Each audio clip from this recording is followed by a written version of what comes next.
Oyo State Governor Seyi Makinde has proposed a constitutional amendment for a single term of 5 years or 6 years for elected officials at all levels of government in Nigeria, moving away from the current system of 2 4-year terms. He made the remark during a visit from a delegation of Muslim faithfuls, including clerics, traditional rulers, and political leaders at his residence in Ikolaba, Ibadan, following the Eid el-Kabir prayers at Agodi Eid Ground. The delegation, led by Deputy Governor Bayo Lawal, included prominent figures such as Senator Rashidi Ladoja, former Deputy Governor Ambassador Tafik Arebaja, and Are Musilumi of Yorubaland, Alhaji Dawodu Makanjola.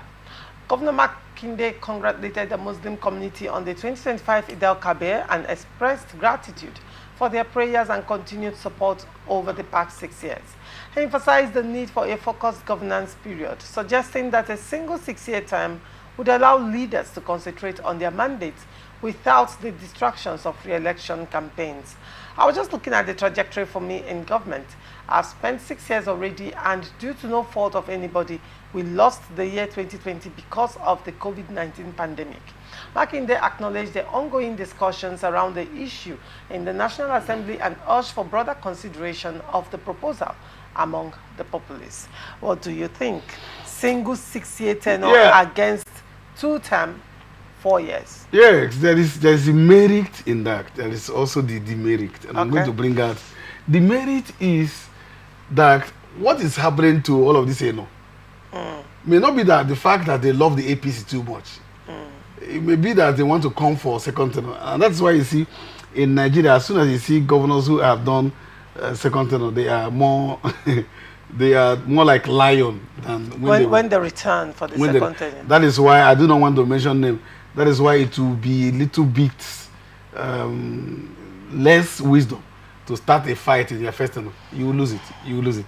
So you see that when governors are, so if you know that you have only single year, tenure, of course you concentrate in government, like what he said, whether you like it or yet, the first year of being elected in government, especially those who have not had a plan, a strategy of development, is on tribunals. That's what we have in this country.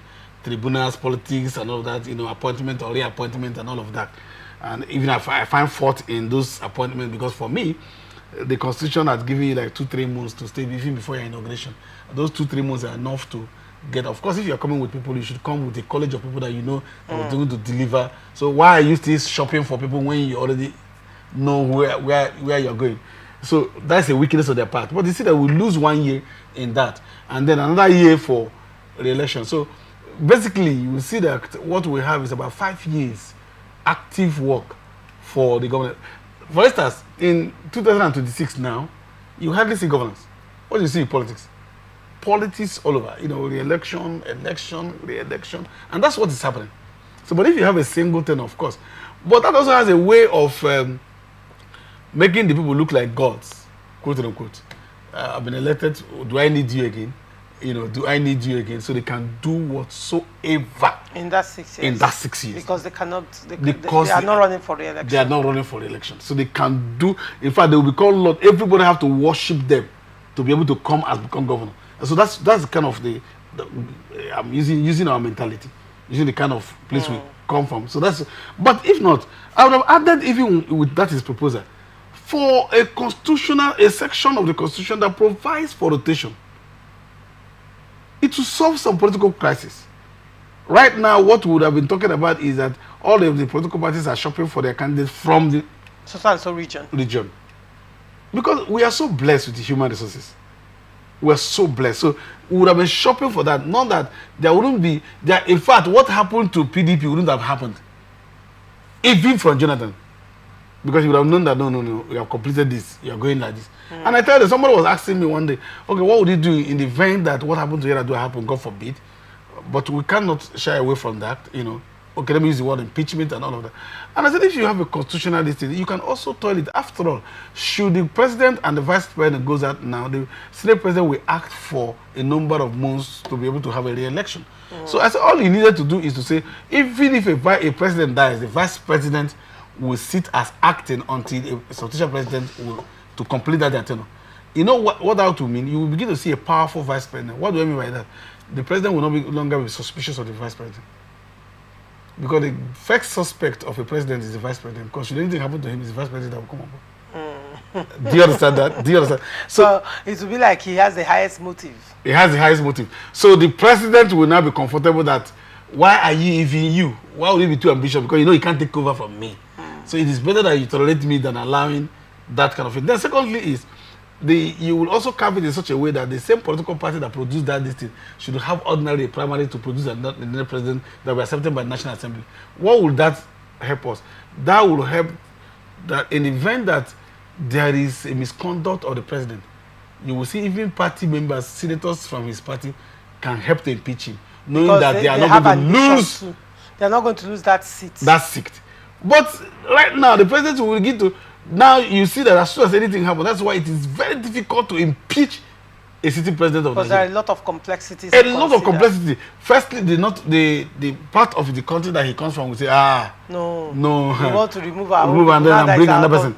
Then secondly, the party will say, you want to remove our party persons. So these two complexity. But if you know religion,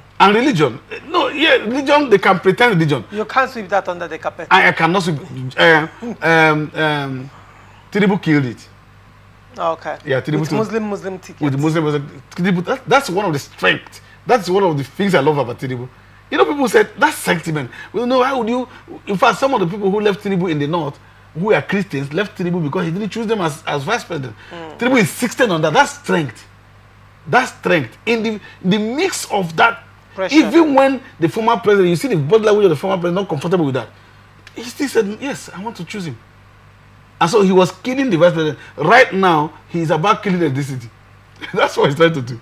You know, he's killing certain things. When you say it's about killing ethnicity, how do you mean? Like I said, he has killed the religious aspect context of it. So we have the president. So if somebody now chooses a Christian now chooses a northern Christian, nobody can open mouth to say that. You can do anything, but you can't open mouth to say that. Now, he's trying to kill ethnicity because you see, right now, if Tinubu comes back to power, you know what that I've said? That I've said that there are some northern gang up that I said it's not about religion. It's not about where you're coming from again. It's about Nigeria. People are coming together. You see people from the north. You are the one who even reminded me that people from Kanus are coming in drones to him. People coming from the north are coming in drones for him. So you will see that, oh no, Tinubu is now being elected. Tinubu is trying to say that the south can vote for him. The southeast can vote for him. The north can vote for him. Everybody can vote for him. So he is in a way trying to quash that. So, but we need to satisfy all of those things. We are growing. So I think that putting that together and making this happen will help us. Even in the state, you can go from Central District to another Central District. There won't be this issue of na riverine or na upland. It's no longer an issue. Okay. You know that it's coming from your Central District, so if you have to grab it. And River State is beautifully made. In all of the Central Districts, you have the upland and riverine, All so if you go there and the upland wins you there, that's your business. It's your Central District. If you go here and the upland gangs up, that's your business. But the thing is that it must rotate. All right, very well. Thank you so much.